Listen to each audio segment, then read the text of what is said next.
Radhe Radhe dear students, welcome to our channel BSc tricks and tips. आज के इस class में हम बीएससी थर्ड सेमेस्टर जूलॉजी का यूनिट 3 डिस्कस कर रहे हैं, जिसमें हमारा टॉपिक है regulation of gene expression in eukaryotes.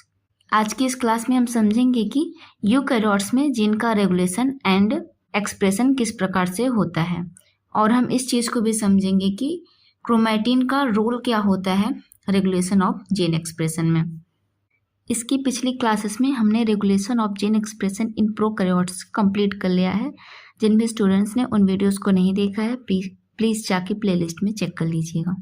सो बिना डिले किए क्लास को स्टार्ट करते हैं। Regulation of gene expression in eukaryotes, जैसा कि हेडिंग से ही क्लियर हो रहा है, हमें इसमें क्या पढ़ना है, यूकैरियोट्स में जीन एक्सप्रेशन को किस प्रकार से रेगुलेट किया जा रहा है, इस चीज़ को स्टडी करना है। सबसे पहले हम समझते हैं कि जीन एक्सप्रेशन क्या होता है। Gene expression is the process our cell use to convert the instruction in our DNA into a functional product such as protein. Gene expression क्या होता है, हमारे सेल में जो डीएनए होता है उसके ऊपर के इंस्ट्रक्शंस का यूज़ करके जब हम प्रोटीन बनाते हैं तो उसी को हम क्या बोलते हैं, जीन का एक्सप्रेशन। ये सिंपल टर्म में हम कह सकते हैं कि जब ट्रांसक्रिप्शन एंड ट्रांसलेशन की प्रोसेस हो रही है डीएनए के अंदर, तो हम कह सकते हैं कि वहाँ पे उस डीएनए के अंदर जो जीन प्रेजेंट है उसका एक्सप्रेशन हो रहा है। Regulation of gene expression in eukaryotes occurs in different level. Eukaryotes में जीन का रेगुलेशन डिफरेंट लेवल पे होता है। फर्स्ट लेवल है हमारा डीएनए लेवल, सेकेंड है ट्रांसक्रिप्शन लेवल, थर्ड है post transcriptional modification level, fourth है ट्रांसलेशनल लेवल एंड फिफ्थ है पोस्ट ट्रांसलेशनल लेवल। अब इसको समझते हैं। हम जानते हैं कि यूकैरियोट्स में जब हमने ट्रांसक्रिप्शन ट्रांसलेशन को स्टडी किया था तो इन सभी स्टेप से हम वाकिफ़ हैं। जब डीएनए से क्या बना था, एचएनआरएनए, उस स्टेप को हम क्या कहते थे, ट्रांसक्रिप्शन। एचएनआरएनए क्यों कह रहे हैं इसको हम, क्योंकि ये जो है इसमें अब मॉडिफिकेशन होगी, उसके बाद जाके बनेगा हमारा मेच्योर एमआरएनए। कौन सी प्रोसेस होगी, तो वो होगा पोस्ट ट्रांसलेशनल मॉडिफिकेशन। जब पोस्ट ट्रांसलेशनल मॉडिफिकेशन होगा देन बनेगा एमआरएनए। अब एमआरएनए से प्रोटीन जब बनता है उसे हम क्या बोलते हैं, ट्रांसलेशन। अब जब ये प्रोटीन बन के रेडी हो गया, इस प्रोटीन को मोर फंक्शनल बनाने के लिए हम स्टेप इन्वॉल्व करते हैं पोस्ट ट्रांसलेशनल मॉडिफिकेशन। उसके बाद जाके हमारा क्या बनता है, फंक्शनल प्रोटीन। यहाँ पे आप लोग फंक्शनल प्रोटीन लिख लीजिएगा। फर्स्ट हम देखते हैं डीएनए लेवल पे, जिसको हम एपिजेनेटिक रेगुलेशन भी कहते हैं। हम डीएनए लेवल पे किस प्रकार से जीन का रेगुलेशन करते हैं। This is like setting on और off switch for genes. DNA level के रेगुलेशन को ऐसे समझा जाता है कि स्विच को ऑन किया जा रहा है या ऑफ किया जा रहा है। मीन्स अगर ट्रांसक्रिप्शन हो रहा है तो हम कह रहे हैं स्विच ऑन है, अगर ट्रांसक्रिप्शन स्टॉप है तो हम बोलते हैं स्विच ऑफ है। जैसे कि डीएनए लेवल पे क्या होता है, एपिजेनेटिक रेगुलेशन। एपिजेनेटिक रेगुलेशन में आता है हमारा एसिटाइलेशन।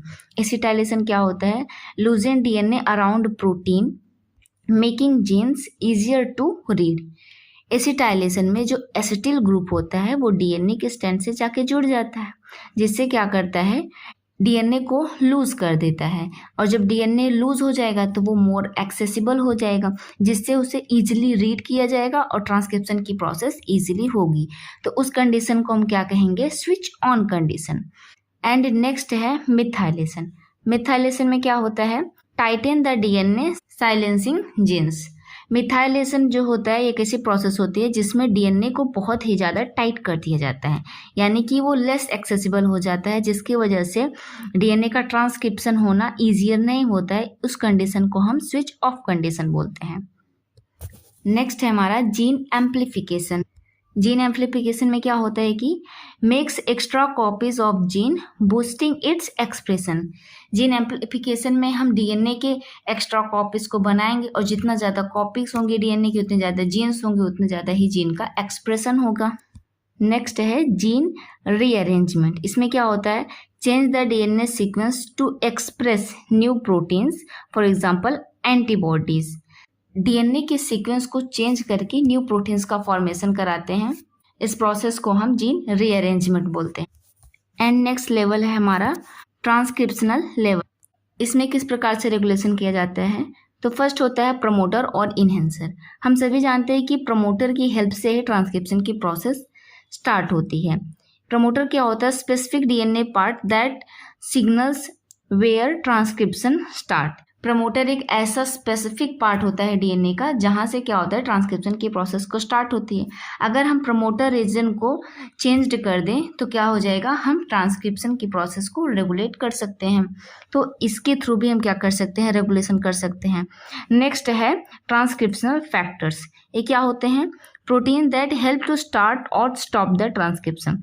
हम सभी जानते हैं कि ट्रांसक्रिप्शन फैक्टर्स की हेल्प से ही जो है ट्रांसक्रिप्शन और ट्रांसलेशन की जो प्रोसेस होती है वो कंप्लीट होती है।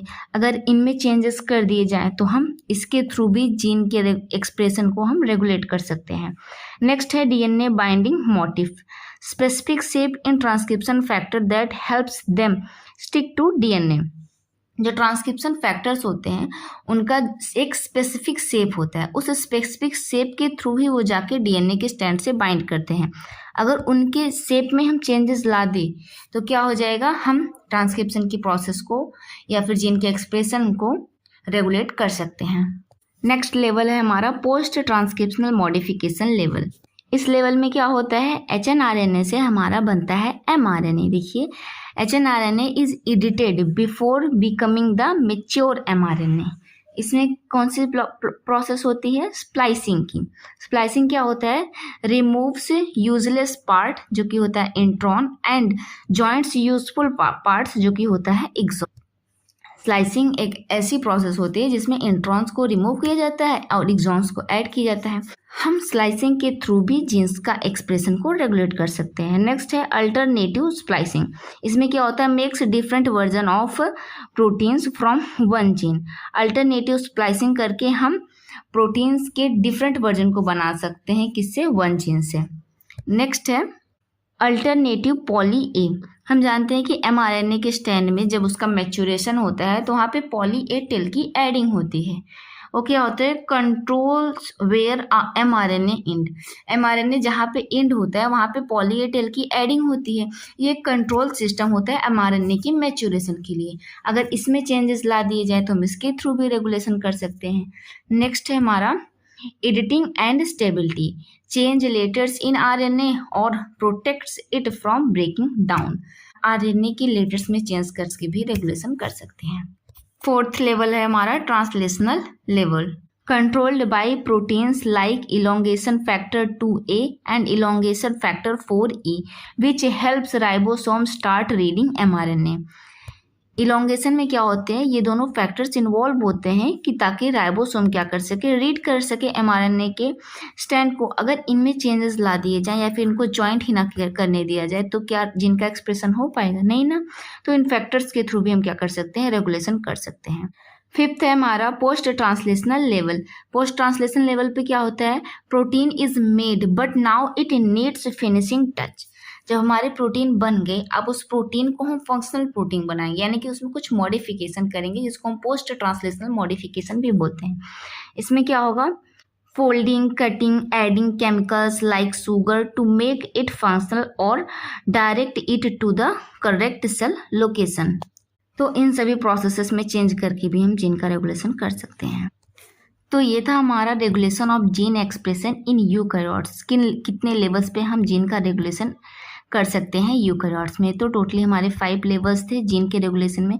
अब हम समझेंगे क्रोमेटिन का रोल किसमें, regulation of gene expression in eukaryotes में।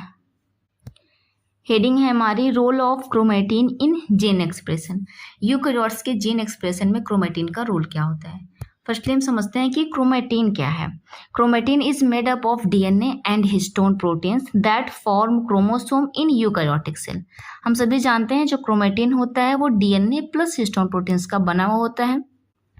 It's structure consist of repeating nucleosomes beads on string units where DNA wrap around an octamer of histone proteins. अब इस लाइन को समझिए। हिस्टोन प्रोटीन में एक स्ट्रक्चर होता है जिसको हम न्यूक्लियोसोम बोलते हैं और न्यूक्लियोसोम को ही कहा जाता है beads on string. Beads on string क्या है या फिर न्यूक्लियोसोम क्या है, ये हमारी क्रोमेटिन की एक यूनिट होती है और यही फर्दर जाके फोल्ड होके बाद में क्रोमोसोम का फॉर्मेशन करती है। These nucleosome then further fold to form more condensed chromosome found in the nucleosome। आइए डायग्राम के थ्रू हम इसको समझते हैं। देखिए हमारे न्यूक्लियस के अंदर क्या होते हैं, थ्रेड लाइक स्ट्रक्चर होते हैं जो कि डीएनए प्लस हिस्टोन प्रोटीन की बने होते हैं, जिनको हम क्या बोलते हैं, क्रोमैटिन। अब समझिए क्रोमैटिन का फॉर्मेशन कैसे हो रहा है। देखिए ये क्या है, हमारा डीएनए, और ये क्या है, हिस्टोन प्रोटीन।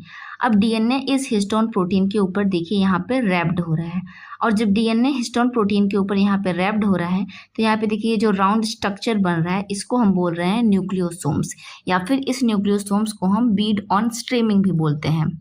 अब आगे चल के यही न्यूक्लियोसोम क्या बनाएगा, क्रोमैटिन फाइबर का एक स्ट्रक्चर बनाएगा, और बाद में यही फर्दर फोल्डेड होके हमारा क्रोमोसोम का स्ट्रक्चर बनाएगा।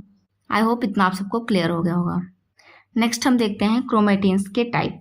तो मेनली 2 टाइप्स के क्रोमैटिन होते हैं, एक होता है यूक्रोमैटिन, एक होता है हेट्रोक्रोमैटिन। यूक्रोमैटिन क्या होता है, it is a loosely packed and transcriptionally active, it is a densely packed and transcriptionally inactive. आइए डायग्राम के थ्रू समझते हैं। जैसे कि ये क्या है, हमारा हिस्टोन प्रोटीन। अब हिस्टोन प्रोटीन के ऊपर कौन रैप्ड होता है, हमारा डीएनए, और डीएनए का वह पार्ट जो कि हिस्टोन के ऊपर बहुत ही ज़्यादा रैप्ड होता है, जो कि टाइटली रैप्ड होता है, उसे हम क्या बोलते हैं, हेट्रोक्रोमैटिन। और जो टाइटली रैप्ड होगा वो एक्सेसिबल नहीं होगा, जिसकी वजह से इसको रीड करना ईजियर नहीं होगा और यहाँ पे ट्रांसक्रिप्शन की प्रोसेस नहीं होगी, इसीलिए ट्रांसक्रिप्शनली क्या होगा, इनएक्टिव। जो पार्ट लूजली अटैच्ड होगा वो क्या होगा, ट्रांसक्रिप्शनली एक्टिव होगा। नेक्स्ट है role in gene expression. Gene expression में इसका क्या रोल होता है, chromatin control gene expression by determining DNA accessibility. Genes are represent where chromatin is tightly packed, जिसको हम हेट्रोक्रोमैटिन बोलते हैं, and activated when it is a loosely packed, इसको हम यूक्रोमैटिन बोलते हैं। तो क्रोमैटिन क्या करता है, जीन के एक्सप्रेशन को किस प्रकार से कंट्रोल करता है, डीएनए की एक्सेसिबिलिटी के अकॉर्डिंग। अगर डीएनए एक्सेसिबल होगा तो उसको रीड किया जाएगा, अगर एक्सेसिबल नहीं होगा तो नहीं किया जाएगा। This control is achieved through histone modification like acetylation, DNA methylation, and chromatin remodeling complexes, which can alter the chromatin structure to allow or prevent the binding of transcription factors and RNA polymerase. Chromatin का जो कंट्रोलेंस होता है jeans के regulation का, वो achieve किया जाता है किसके थ्रू, एसिटाइलेशन के थ्रू, मिथाइलेशन के थ्रू, या फिर क्रोमैटिन रिमॉबलिंग कॉम्प्लेक्सेस के थ्रू। आगे हम इसी प्रोसेस को स्टडी करेंगे। तो फर्स्ट है हमारा histone modification.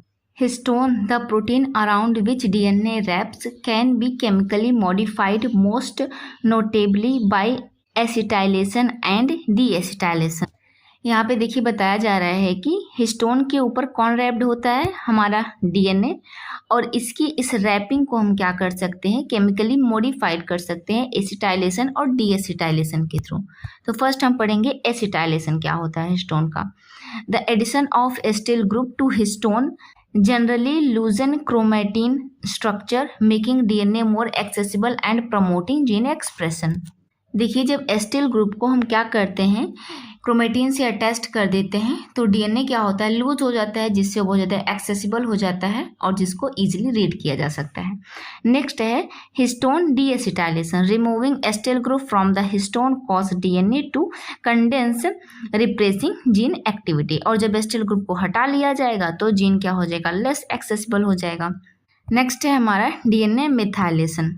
The direct methylation of DNA itself is another crucial regulatory mechanism. DNA methylation typically at cap G site usually lead to gene silencing. Methylation में क्या होता है, जो मेथिल ग्रुप होता है वो ऐड किया जाता है क्रोमैटिन के ऊपर, जिसके थ्रू क्या होता है, जो डीएनए होता है बहुत ही ज़्यादा टाइटली रैप्ड हो जाता है हिस्टोन के ऊपर, जिसकी वजह से वो एक्सेसिबल नहीं रह जाता है और उस पर ट्रांसक्रिप्शन की प्रोसेस नहीं परफॉर्म की जा सकती है। नेक्स्ट है क्रोमैटिन रीमॉडलिंग कॉम्प्लेक्सेस। इसमें क्या होता है, these proteins complexes are responsible for physically repositioning और removing nucleosomes, the basic unit of chromatin, by altering nucleosome position. These complexes can make promoter region more accessible for transcription machinery और conversely blocked access to repress transcription. इस process में क्या होता है कि nucleosome का जो पोजीशन होता है क्रोमेटिन के अंदर उसको चेंज किया जाता है, और चेंज करने के कारण क्या होता है, कभी कभी हमारा जो क्रोमेटिन है वो बहुत ज़्यादा एक्सेसिबल हो जाएगा, या फिर क्या हो जाएगा, कन्वर्सली हो जाएगा, यानी कि अनएक्सेसिबल हो जाएगा। ओके स्टूडेंट्स, तो यहाँ पे हमारा टॉपिक कंप्लीट होता है। आई थिंक आज का यह टॉपिक आप सबको पसंद आया होगा। इसी तरीके की और वीडियोस के लिए चैनल को लाइक, सब्सक्राइब एंड शेयर करना ना भूलें। और किसी भी स्टूडेंट्स को टॉपिक से रिलेटेड कोई भी क्वेरीज हो तो आप कमेंट सेक्शन में पूछ सकते हैं। और सभी स्टूडेंट्स इन सभी टॉपिक्स के नोट्स प्रिपेयर कर लीजिएगा ताकि आपको एग्जाम में ये हेल्पफुल हो। तब तक के लिए अपना ख्याल रखिए, पढ़ाई करते रहिए। राधे राधे।